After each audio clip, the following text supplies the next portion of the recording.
Hello friends, बघा आपण 12वीची सुरुवात करण्या अगोदर अ, तुम्हाला सगळ्यांना माहिती असणं गरजेचं आहे की काय आपल्या प्लॅनिंग्स असतील वर्षभर आणि कशा पद्धतीने आपल्याला पुढे जायचं आहे. सगळ्यात महत्त्वाचं मित्रांनो, तुम्हाला माहिती आहे की आपल्या ज्या पुढच्या ॲडमिशन्स आहे 11-12 नंतर, या सगळ्या ॲडमिशन आपल्या एंट्रन्स एक्झामिनेशनवर डिपेंड करतात, जे म्हणजे CET असणार, JEE मेन्स असणार किंवा नीट असणार आहे. या व्यतिरिक्त अशा बऱ्याचशा एक्झामिनेशन्स आहे ज्याच्यावर डिपेंडंट आपल्याला आपलं करिअर आपण त्याच्यावर फोकस करू शकतो. जसं NDA आहे, इंडियन आर्मी आहे, इंडियन एअरफोर्स आहे, इंडियन नेव्ही आहे, आयसर आहे, इस्रो आहे, किंवा ऑर्डिनन्स फॅक्टरी आहे, बाबा आहे, बरोबर, भेल आहे, HPCL आहे, ONGC आहे. या सगळ्या ज्या गव्हर्नमेंट कंपन्या आहे, या 12th बेसवर विद्यार्थ्यांना त्यांच्या एज्युकेशनसाठी हायर करत असतात आणि त्या 11-12 सायन्स बेस एक्झामिनेशनवर ते त्यांचं जास्त फोकस असतं. या सगळ्या एक्झामिनेशन्स किंवा ज्या कुठल्या मेडिकल, इंजिनिअरिंग, ॲग्री, फार्मसी, या सगळ्या जिथे कुठे तुम्हाला जायचं आहे त्या सगळ्या ठिकाणी पोहोचण्यासाठी केमिस्ट्री हा सब्जेक्ट एक महत्त्वाचा रोल त्याचा असणार आहे, एक सिंहाचा वाटा त्याचा असणार आहे. सर्वात स्कोरिंग सब्जेक्ट म्हणजे केमिस्ट्री आहे मित्रांनो. सर्वात जास्त मार्क्स तुम्ही याच्यामध्ये पाडू शकतात. खूप डिफिकल्ट नाही आहे, फक्त याच्यामध्ये लागतं कंटिन्युअस हार्डवर्क आणि हेच लक्षात ठेवायचं आहे, तेच सिक्रेट ऑफ सक्सेस राहील. म्हणून इथे असा व्यक्ती चालणार नाही आहे जो 1-2 दिवस अभ्यास करून निघून जाईल. आपल्याला रेग्युलर कामाची गरज पडणार आहे आणि या सगळ्या स्तरावर पोहोचण्यासाठी तुम्हाला या पूर्ण NCERT आणि स्टेट बोर्डने लिहून दिलेल्या सिलेबस थ्रू तुम्हाला पुढे जावं लागणार आहे, बरोबर. तर तुम्हाला हे लक्षात ठेवायचं आहे की आपली स्ट्रॅटर्जी असेल की केमिस्ट्री शिकणं आणि एक्झामिनेशनवर फोकस न करणं, हे नेहमी सगळ्यांनी लक्षात ठेवायचं. तुम्हाला IIT करायचं आहे, नीट करायचं आहे, किंवा CET करायचं आहे, फार्मसी करायचं आहे, किंवा एखाद्याला इंडियन आर्मीत जायचं आहे, बरोबर. So it it totally depends what, की तुम्ही पहिले ना सब्जेक्टकडे एका लेवलने बघा, एका स्टेअर सारखं बघा, एका जिन्यासारखं तुम्हाला समजायचं आहे की तुम्ही सब्जेक्ट पहिले क्लिअर करण्याचा प्रयत्न करा आणि हळूहळू त्याच्यामध्ये स्टेप्स वाढवा. असं ठरवू नका की मी फार्मसी करून इथे जामनेरमध्ये आयुष्य संपवणार आहे, नाही. तुम्हाला लक्षात ठेवायचं आहे की सब्जेक्टमध्ये जर आवड निर्माण झाली, बरोबर, जसं क्रिकेट आपण खेळतो, बॅडमिंटन खेळतो, तर ज्या दिवशी आपली त्या खेळामध्ये आवड निर्माण होते, जर आपल्याला 24 तास खेळ खेळायला दिला तर आपण त्याच्यामध्ये खूप अग्रेसर होतो. त्याच पद्धतीने तिथे आपण काम करताना, खेळताना आपल्याला कधीच बोर होत नाही. त्याच पद्धतीने इकडे अभ्यासातही तसंच होतं मित्रांनो, की तुम्हाला जर या सब्जेक्टमध्ये आवड निर्माण झाली तर तुम्हाला कोणीच थांबवू शकणार नाही, असा माझा विश्वास आहे. आणि त्याकरिता आपल्याला लक्षात घ्यायचं आहे की आपण 12वीचा अभ्यास सुरू करत आहोत. मला माहिती आहे की 11वीचे आपले 1-2-3 चॅप्टर बाकी आहे, तरीसुद्धा 12वी आपण का लवकर सुरू करत आहे, याच्या मागचं रिझन असं आहे मित्रांनो, की आपल्याला करोनाचं पॅन्डेमिक सगळ्यांनी पाहिलं आहे, किती भयंकर परिस्थिती आपल्या आजूबाजूला झाली आहे. आणि ब्लॉकेड आज रात्री 8 वाजेपासूनच तुम्हाला किंवा आजपासूनच तुम्हाला दिवसभरात ब्लॉकेड माहिती आहे की सुरू होतो आहे 15 तारखेपासून, ठीक आहे. पण मग आपल्याला समजणं गरजेचं आहे की दिवसभर घरात राहून आपण करणार काय आहोत. सो अशा परिस्थितीमध्ये 11ची आपली बाकी जे चॅप्टर आहेत 2-3, ती आपण आपल्या जुन्या ॲपवर कंटिन्यू करणार आहोत, बरोबर. ॲज वेल त्यांचा खूप जास्त असा सिलेबस नाही आहे, एक 8-10 दिवसांचं आपलं काम आहे, पण आपण ते शांततेत कंप्लीट करणार आहोत आणि ते कंप्लीट करून आपण त्याच्यावर एक क्रॅश कोर्स अरेंज करणार आहोत, जे 11th आणि 12th हे दोघं क्लासचे विद्यार्थी आपले फेस करतील.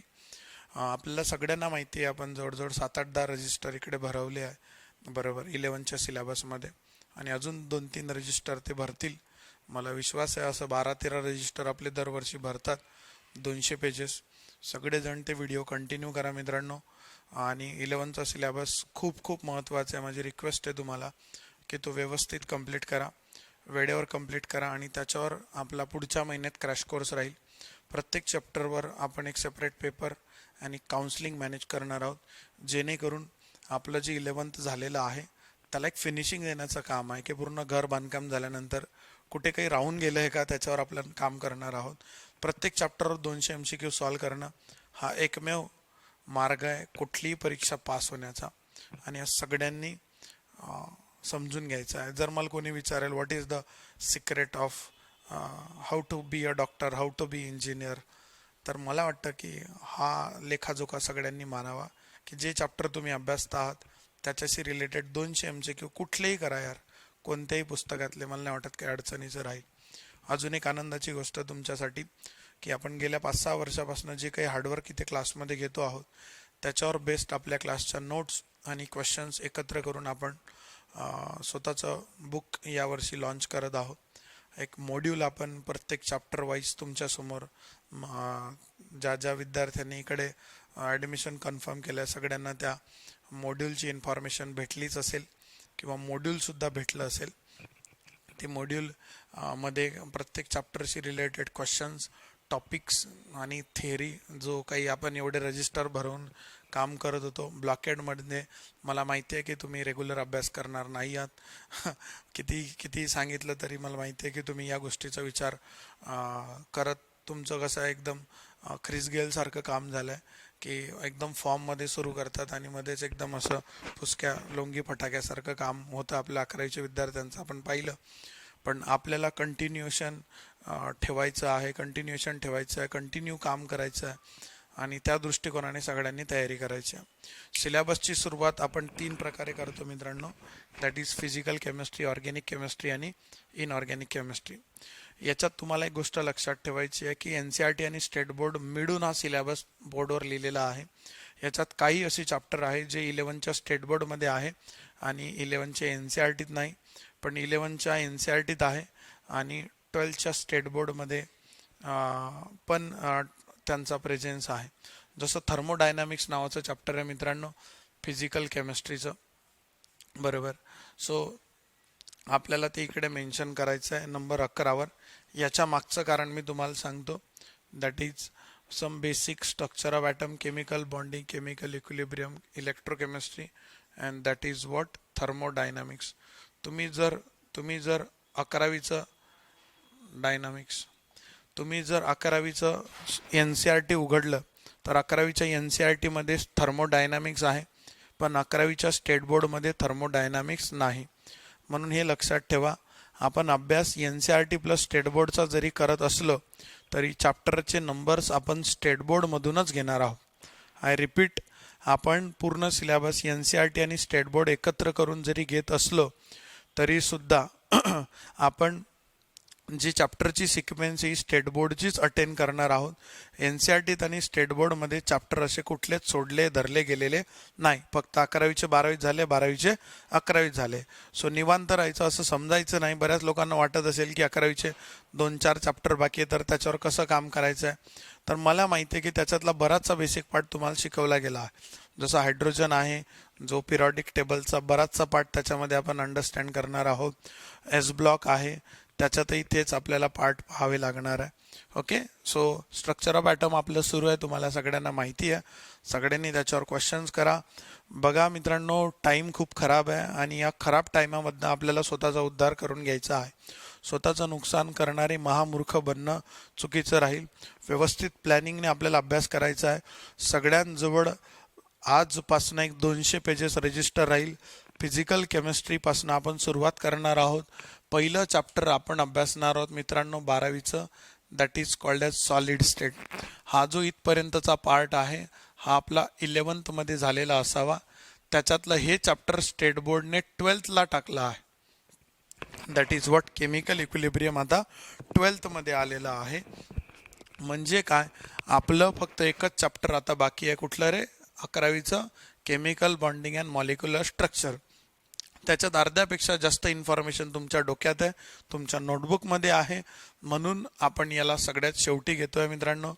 यानंतर फिजिकल केमिस्ट्रीचं सॉलिड स्टेटचं पहिलं चॅप्टर घेतल्यानंतर आपण ऑर्गॅनिक केमिस्ट्रीकडे जाणार आहोत.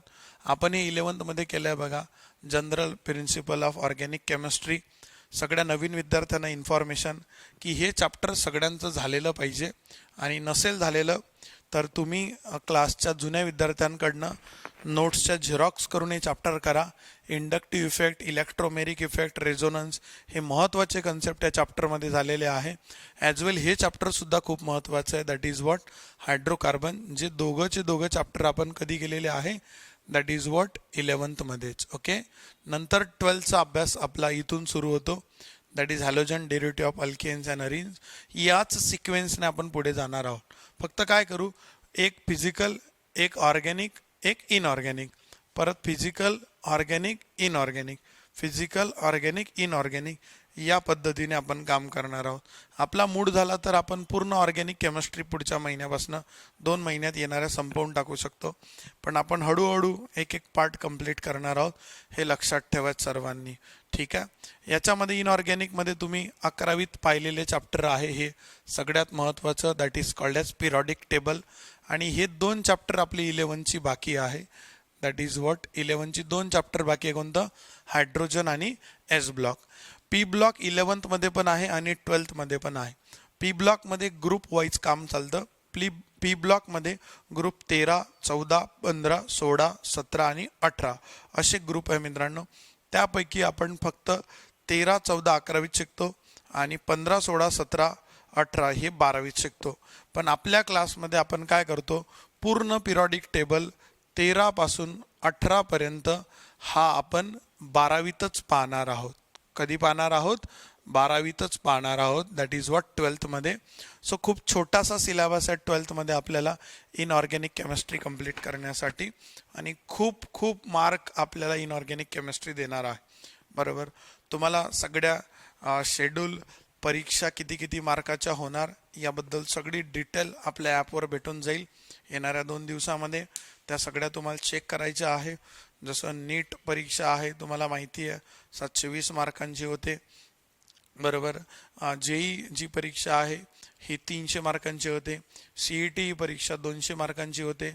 आणि आपला जो पेपर आहे केमिस्ट्रीचा हा बोर्डचा 70 मार्कांचा होत असतो. बरोबर, त्याच्यात केमिस्ट्री किती किती मार्कांचा आहे मी तुम्हाला सांगतो. बोर्डचा पेपर हा 70 मार्कांचा राहील, है ना. त्याच्यामध्ये short answer, MCQ, long answer याची सगळी तयारी आपण क्लासमध्ये करू. ॲज वेल जे पुस्तक मी तुम्हाला देईल आपल्या क्लासचं, त्याच्यामध्ये सगळं प्रिंटेड राहील. स्टेट बोर्डचं सगळं मटेरियल त्याच्यामध्ये राहील, तर तुम्हाला बिलकुल त्याचं टेन्शन घ्यायची गरज नाही. ॲज वेल 200 ते 300 MCQ तुमच्या पुस्तकात पर चॅप्टर राहतील. माझा कॉन्फिडन्स असा आहे मित्रांनो की जर पुस्तकातला पूर्ण डिटेल MCQ तुम्ही सॉल्व केलं तर अशी कुठलीच एक्झामिनेशन नाही जी तुमच्याकडनं क्रॅक होणार नाही. तुम्हाला दुसऱ्या कुठल्याच पुस्तकाला हात न लावता फक्त क्लासच्या बुकमधनं सगळेच्या सगळे MCQ सॉल्व करायचे आहे. त्याच्या बाहेर एक क्वेश्चन सुद्धा तुम्हाला परीक्षेमध्ये पाहायला भेटणार नाही आहे. हा आमचा आत्मविश्वास आहे, जेवढ्या वर्षापासून काम करतोय. ठीक आहे, या बेसिसवर आपण इकडे पाहणार आहोत फिजिकल, ऑर्गॅनिक आणि inorganic chemistry step by step आपण कव्हर करणार आहोत. ज्याच्यात केमिस्ट्री हे CETला 50 क्वेश्चन घेऊन 50 मार्कांचं राहील. प्रत्येक क्वेश्चन 1 मार्काचा राहील. बरोबर, आणि एक क्वेश्चन 1 मार्क देईल. रॉंग क्वेश्चनला मायनस सिस्टीम राहत नाही. आणि 150 उरलेल्या 150 मार्कांमध्ये 50 मार्कांचं फिजिक्स राहतं आणि 100 मार्कांचं बायोलॉजी किंवा 100 मार्कांचं काय राहील, मॅथ राहील. ठीक आहे, ते पर्टिक्युलर तुमचे शिक्षक सांगतील. पण CETला लक्षात ठेवायचं केमिस्ट्री कशा पद्धतीने काम करेल, ज्याच्यात तुमचं वर्ड टू वर्ड रीडिंग पाहिजे आपल्या पुस्तकाचं, ॲज वेल तुमच्याकडे असलेलं NCERT किंवा CET स्टेट बोर्डचं पुस्तक. ओके, बाकी थिअरीसाठी दुसरं कुठलंच पुस्तक वापरायचं नाही, या सगळ्यांनी लक्षात ठेवायचं.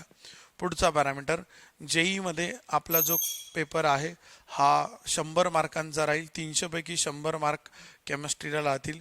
बरोबर, त्याच्यात 25 क्वेश्चन राहतील. प्रत्येक क्वेश्चन हा 4 मार्कांचा राहील.